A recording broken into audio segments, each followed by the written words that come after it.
Auth 66 day 3. If I had more photos, I'd probably do the same thing I did yesterday. I guess I'm going to trust the backlighting to mess with the lighting enough that you can't see really how tired I am. Being in pain is tiring. And I kind of feel like I should lean into that. I feel like I should talk about that a little bit.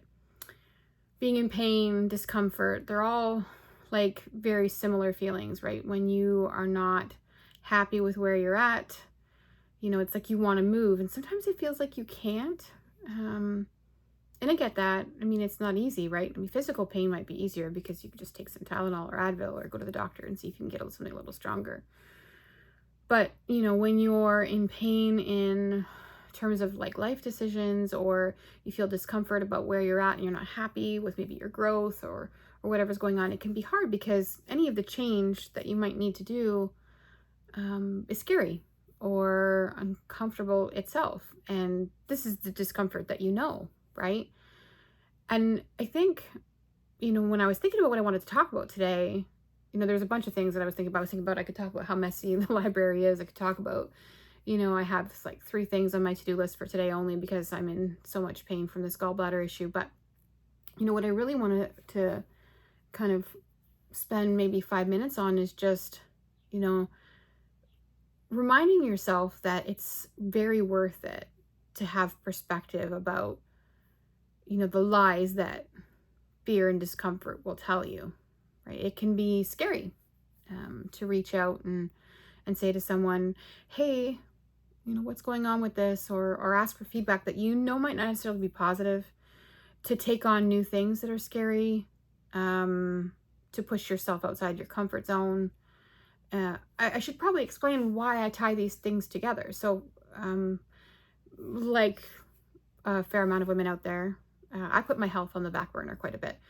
And I have an unnatural, it's from needle trauma, but I have an unnatural fear of needles. So it really takes a lot for me to go and get blood work done. I usually end up with pretty bad bruising, although shout out to the girl from Life Labs this time because I have very minimal bruising, which is kind of lovely. Although she did say that my veins are quite small, which is usually the problem. So anyway, because it is so painful and I find it invasive and, it's traumatic, the experiences I've had with needles, I will avoid, even though for the greater good of my health, going and getting the blood work done to know what's going on is important. I will avoid that because I'm only thinking about the short term. And usually it takes until there's this like massive, push in the other direction where it's too uncomfortable or it's too painful, more than what I associate with, getting the blood work done, for me to get up and do something.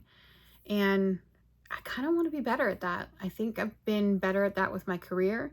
And I think I'm surrounded by other people that struggle with a similar thing. It manifests itself differently for everybody, but I think, pushing past that and maybe mentally creating the construct of it being, what if I turned around and said instead, okay, the pain is enough to bring me. What if I imagined like the worst case scenario and that made the thing the most important to get, the blood work done? Like whatever construct you have to make in your mind in order to tackle the scary thing. For me, a lot of the stuff that I've done in the last 6 months or so that I say do it scared, they're not things that could hurt me physically, but they are things that could hurt my ego if they fail. They could detract me from trying again. And I can imagine all kinds of terrible results from it. Like, what if I get up and I give a talk and people don't find value in it, or they're like, who is she to be talking about this thing? But also, what if nobody says the thing that is in my head, right? Like, I have to push my brain to think about all those things that exist there and say, well, what happens if nobody thought of it from that perspective before? A large portion of my talk at MSP Geek was about diversity of thought. Creating a good culture requires that, in my opinion. And I think you can't have that diversity if people are afraid to share.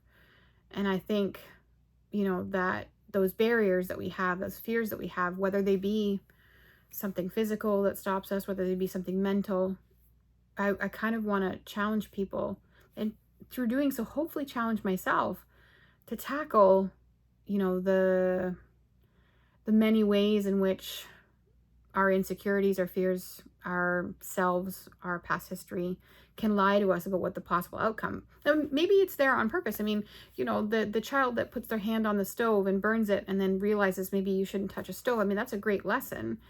I think, there's also the consideration of, is this a binary thing, or is this something that could have more than one contributing factor? And if it is something that can have more than one contributing factor, then we can reevaluate. We can take in that new information and we can make a decision saying, maybe the variables have changed. Maybe something has changed within me.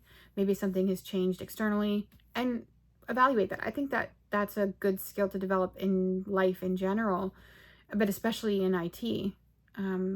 So maybe this video is really just saying a bunch of stuff. Well, I'm very sore and would just like to go back to bed. But I made a promise, and I'm gonna follow through on it. I think it's gonna take a lot for me to miss something, because I want to be able to be committed to something like that, and to do the scary thing, which is to share the weird shit that's on my brain, because I like to talk, and I know that when I meet people in person, I get a chance to do that, but sometimes that's harder to do or harder to spread around. And I think that this message of, hey, maybe don't be so afraid, maybe take it on anyway, because, what if you fly instead of fall, is really important, because there's so many amazing people out there that can contribute something to this community, to their communities physically. And I just want to be a force for encouraging that. Day 3 in the books. See you tomorrow.